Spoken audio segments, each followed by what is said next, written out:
Hi folks, so in this video here what we're going to do is complete this question based on the topic of orthographic projection. It comes from the DCG Solutions workbook, and I've already the question started here, and I'll just give you a quick rundown on how we complete the pentagons. So the question here itself says, question 1, shown are the elevation end view of a house model. Draw the given views and construct a plan of the house showing all hidden detail. So generally the plan is always going to go underneath the elevation. In this case, if you could see here, we've got a start point here, S, which relates to S on our sheet. So there's the end elevation, there's the elevation, because based on the space in our sheet, the plan can't go here, we can't fit it, so the plan goes here. Therefore, this is the elevation, this is the end elevation. So starting off with the end elevation, we can see here we've got the polygons in the end view are regular polygons as well. All dimensions given are in millimeters, scale 1:1. So basically the millimeters are true to shape. Okay.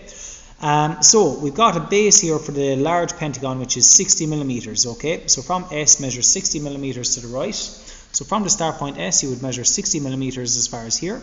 And then how we work out the exterior angle outside here, what is that angle there? It's 72 degrees. How do we get that? We get 72 from dividing the number of sides of a pentagon into 360. 360 divided by 5 works out the exterior angle is 72 degrees. So you come along with your protractor and you would measure as far as 72, make a mark from your 60 mark here, the exact same thing, make a mark 72 degrees. Then draw your lines. You would then get your set square, or sorry, your compass, apologies, I'm just going to set up my compass here. You would set up your compass, and the baseline is 60 millimeters, therefore all lines are 60. So when you take the base distance right here, you would take that distance there on your compass, and all you have to do then is you would mark it up here like this, and like this, and then to get the apex, you'd swing an arc, radius 60, and from here, swing an arc, radius 60, and where the two arcs cross each other. To get the hexagon, or sorry, the pentagon on the inside, well, you can see here the distance from the start point to here is 53. Therefore, that leaves a gap of 7, and because it's symmetrical, if there's 7 here, there's also 7. So from the start point, I measured in 7, and from the end point, I measured in 7. Once again, you can either use your protractor or you could do sliding set squares. Because you already have the angle of 72, you could get your set square like this, put the other set square underneath it, mark in as far as the 7, slide in as far as 7, do your line, and the exact same at this side, slide and set squares as well. Okay, so different ways you can do it. You then take your compass and you would take the base distance, that distance there, because that's our new distance, and mark it up along our separate line, here and here. And then find our apex again by swinging the two arcs. Alright, so that's the start point. Now what we're going to do is we're going to progress onto the end elevation. So to progress onto the end elevation, all I'm going to do here is I'm going to project this down here lightly, and from there I'm going to keep a little gap of about 1 centimeter, and that there is going to be this point. And from there I'm going to just focus on this shape here first. So that's 135 millimeters to the left. So 13.5 centimeters. Okay. And all I'm going to do then is, you can see the angle here is 65. These lines, wish they denoted them, but they're all parallel. So we've got an angle of 65 degrees and 65 degrees there and there. So we're going to get our protractors now. I'm going to put my protractor on the points that I want to measure from. And put it over right in line with it. Move it up.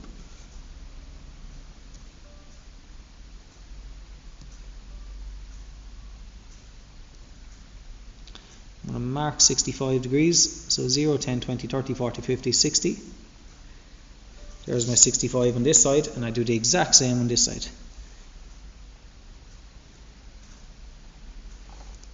60 and 5. And there's my 65. Okay, so now that I have the 65, I'm going to do my line up.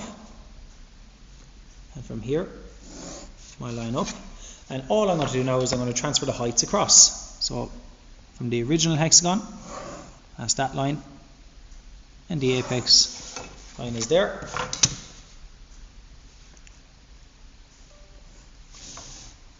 And draw those up. So there's that one, and now I'm going to do the one for the next one. Okay, So you can see it's a distance of 173 out. So 173 out as far as 0. So putting the 173 on it. Out as far as here. And all I'm going to do is I'm going to bring the heights across from here. So that'll go across, and the apex or the top point of the pentagon, they'll go across. And now I'm just going to do a bit of sliding set squares because it's the same angle. So parallel with my 65-degree line here.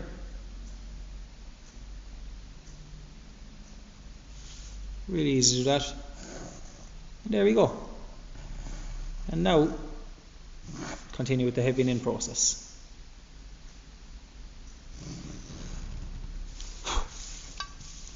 So heavying this in.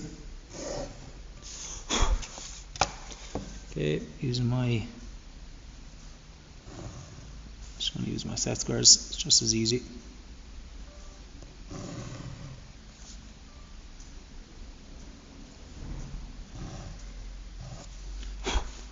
And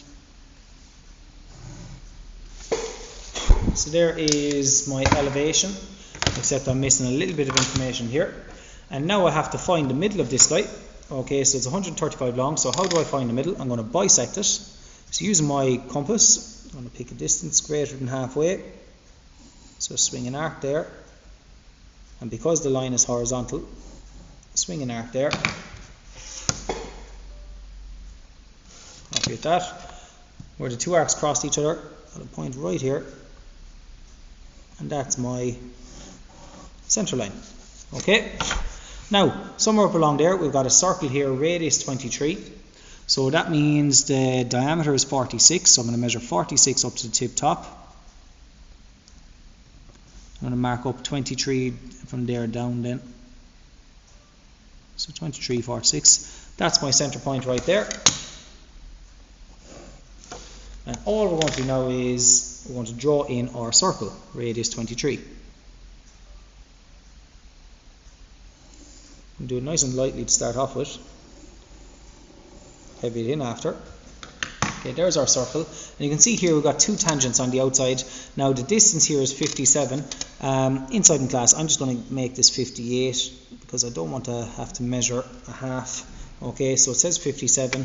I'm going to change it to 58, and half of 58 is 29 millimeters to the right. And the exact same to the left. 29 and 29 adds to 58. Okay, now that I've that done, I'm going to connect up the tangent. There. And there. There's our tangents. Now I can heavy it in.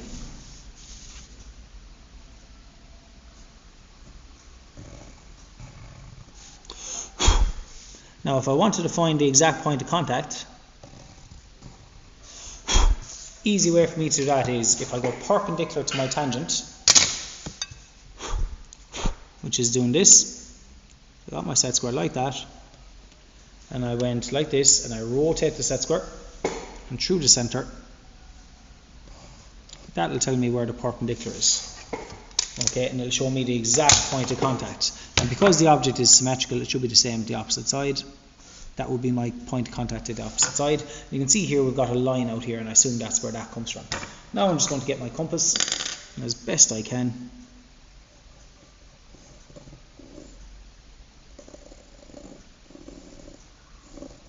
do my best I can to be neat and tidy.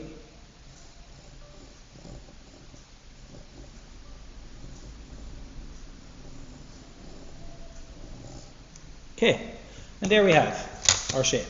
Now what we want to do is we want to finish off the end elevation, and if you come over here you can see from the start point, if you measure out 90 to the very start, just about fits on our page, and all we're going to do then is do a line up from there, and we're going to have to transfer across these heights. So from the points of contact that will come across, and from the top of the circle that comes across there and here down. Okay, I'm going to put this in. Now in my opinion I don't think there'll be an edge there, but based on the drawing there is one, so I'm just going to put it in. Now what we're going to do is we're going to start the plan view. Now, a couple of different ways you can go about this. The way I teach inside in class is from the corner of the elevation, I go at 45 degrees. Now that's going to go over here. I'm okay with that. It's going into my drawing. But I always do the 45 degree line method this way. Now some teachers like to go across this way, and for I suppose for neatness purposes it probably would be a little bit easier. I'm going to stick with the way that I've always done it. So from here, this is now going to come down. I'm going to start with the main shapes, the main house structure, and then we'll focus on this bit here at the front and at the side, obviously over here. So these guys will come down. Then I'm going to bring this one down and the top.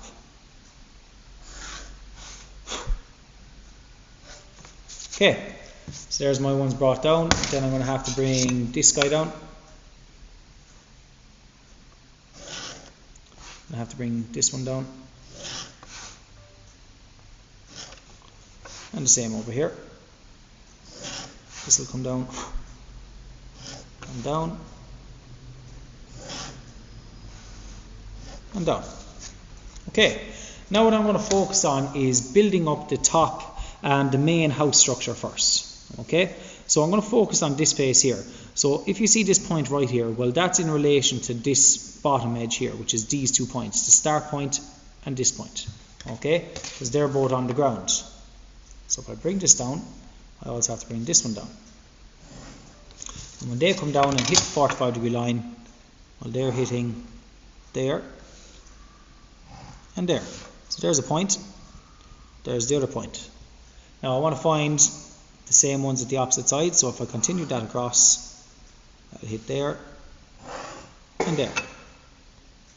So I'm happy with that and that. Now the next ones I want to find, okay, it's like when we look down top of it, we're going to see a pentagon, but it's going to be kind of a squished pentagon, is this one, and they come from these sides. Okay, so that one will come down. This one needs to come down over here on the right hand side as well. And now need to come across. And they're in relation to this line. So watch this. So that'll come across as far as there. And likewise with this one. Across to there as well. So there's that point and that point. And if I continue it on over, well, that's in relation to this one and this one. And the last one we have to find is the apex point up here at the very tip top. And it's in line with that one there. And that's in relation to this one and this one. So I bring that across there and there. So let's connect them up. So this one here, I will see this line. So that's a heavy line there. I'll also see this one. I'll see this one here at the side. And now we're going to connect them up. And looking at the side of it, yeah. So this I will see. So I've got a pentagon here.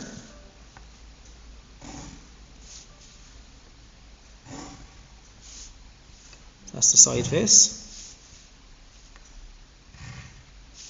Okay, it's the exact same here. And we'll see this one.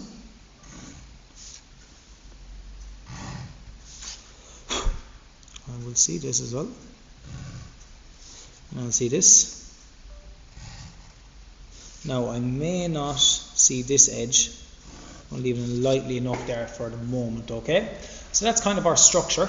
Now we will have a hidden edge running in here because that's on the ground. And that's the ground line. So the whole way along there, that's going to be a bit of hidden detail.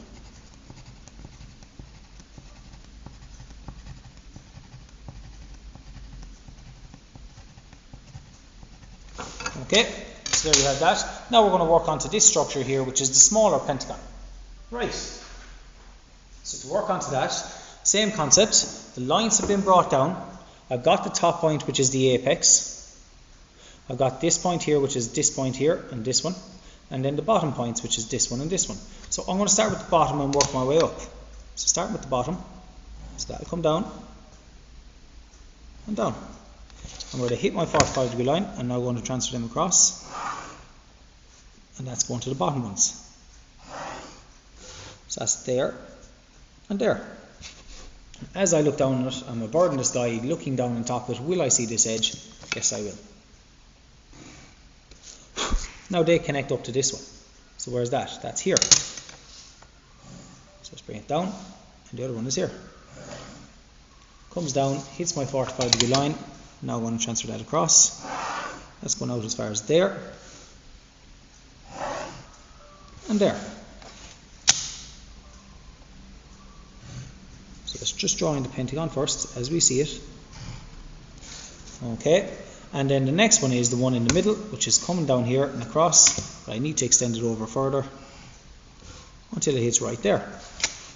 And there is my pentagon. There and there.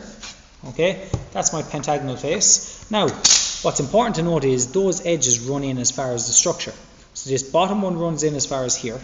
So that's going to go in there like this, the bottom edges, hidden detail, and it's going to go in from the bottom until it hits here, which is that line there. Okay, now same on the opposite side actually.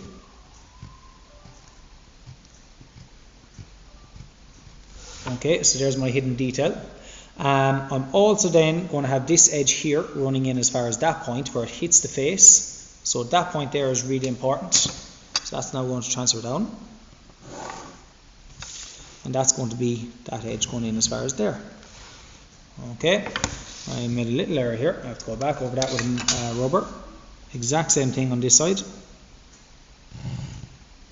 Okay, so there we have that. And then this point here at the very tip top goes in all the way to the tip top. That's going to go in as far as there.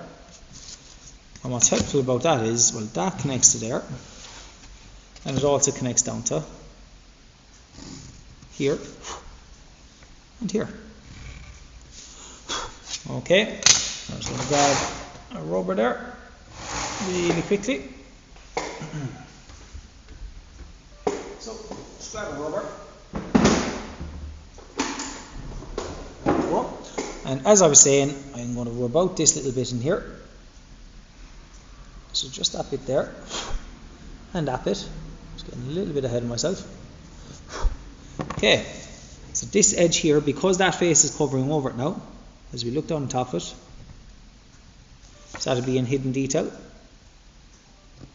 as would this one. And then this line here would also be in hidden detail.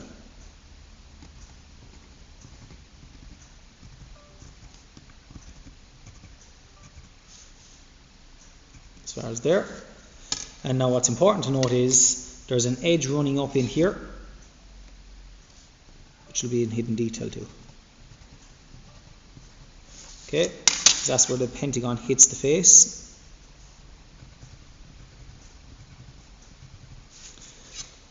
So looking at that now, I'm trying to see, have I left out anything? No, I'm quite happy with that. That's okay. I'm happy with that there now. So we've got the main structure here. We've got the pentagon at the side. The next bit we have to work on is this structure right here. Okay, which is a little bit of a challenge. So what we're going to do, anytime you have a curve that's resting on a slope, and here's the slope face, we have to break it up into 30, 60 degrees. So I'm going to go 30 degrees to the right. I'm going to go 30 degrees to the left. 60 degrees to the right. And 60 degrees to the left. Okay, zoom in here now a little bit so we can see this in a little bit more detail. Okay, so now that I've got that, I've got an edge here that runs up. So I'm going to label this. I'm going to say down here is 1, a point here which is number 2, 3, 4, 5, 6, 7, 8, and 9. So now that I've found all of those points, I have to find all of them here on the front. So 1 and 9 will come across. So here is 1, comma 9. I've got 2 and 8 will come across. So there is 2, comma 8. 3 and 7 are going to be here. 4 and 6 are going to be right here. And at the very tip top I've got 5. Okay, now that's easy enough because that's all on the front face, okay, where we have them here. What you have to understand is they're like generators that go in as far. So 5 is technically hitting the surface here, 4 and 6 are hitting it here, 3 and 7 are hitting it here, 2 and 8 right here, and 1 and 9 are down here. So we have to find those. So 1 and 9 is easy enough to do because look, 1 and 9 is down here, follow it down, bring it out. Okay, and how do I find 1 and 9? Well, 1 and 9, 1 comes down, there's number 1. And how do I find 9? There's number 9. Okay, I'm focused on this surface, right? Now I want to find 2 and 8. So how do I find 2 and 8? So 2 and 8 come down and then come across. 2 and 8 will be along this line. So how do I find them? 2 comes down, 8 comes down. And just make sure we're on the right line. So it's that one there. Yep. So there's 8 and there's 2. 2 and 8. And what's helpful about those is 1 to 2 is just a straight line. So I put it in lightly for the moment. Might have to go over it in hidden detail, I have a feeling, but I'm just going to put it in like that for the moment. Now I need to find 3, 4, 5, 6, 7. So look, 3 and 7 is the next one. So 3 and 7 come down. 3 and 7 will go across. Now let's find 3. Okay, so there's number 3. Let's find number 7. There's number 7. 3 and 7. And at this point it's going to start the curve. But before I put in the curve, I'm just going to find the points. I've got 4 and 6. And finally number 5. Slight difference, so very close. So 4 and 6 will come across. 4 comes down.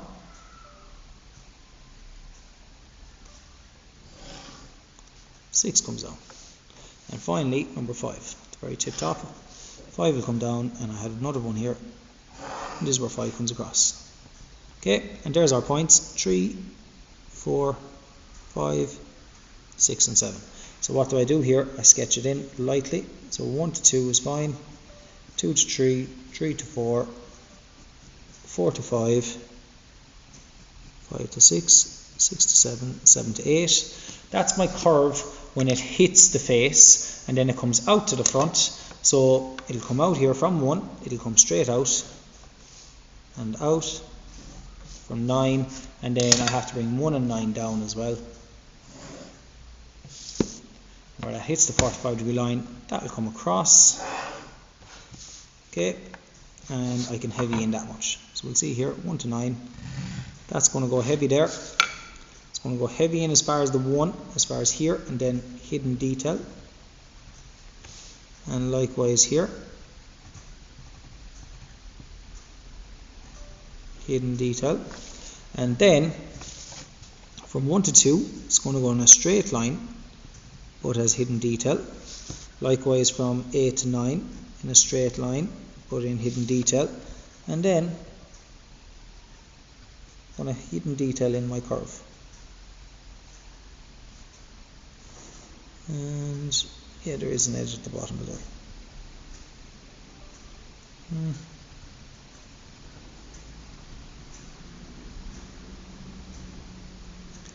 Now that's my hidden detail there, and the more I look at it, I'm just thinking here, the hidden detail line from 1 to 9 there, I don't think that would actually be a hidden detail line. Would there be an edge in there? No, because it goes in, then it comes out. Yep, sorry. So the hidden detail in here, I would actually have to rub that out. Once again, same thing, just getting a little bit ahead of myself. But there we have it, guys. That there is the question. Quite a complex little question. Very tricky, especially with all the hidden detail involved. But that question brings in lots of elements of obviously curves and slopes. It also brings in actually a topic called interpenetration, where it's like we have two solids cutting into each other and we can see the cut surfaces of how they penetrate each other. That's the question done there, guys. I hope you found that helpful.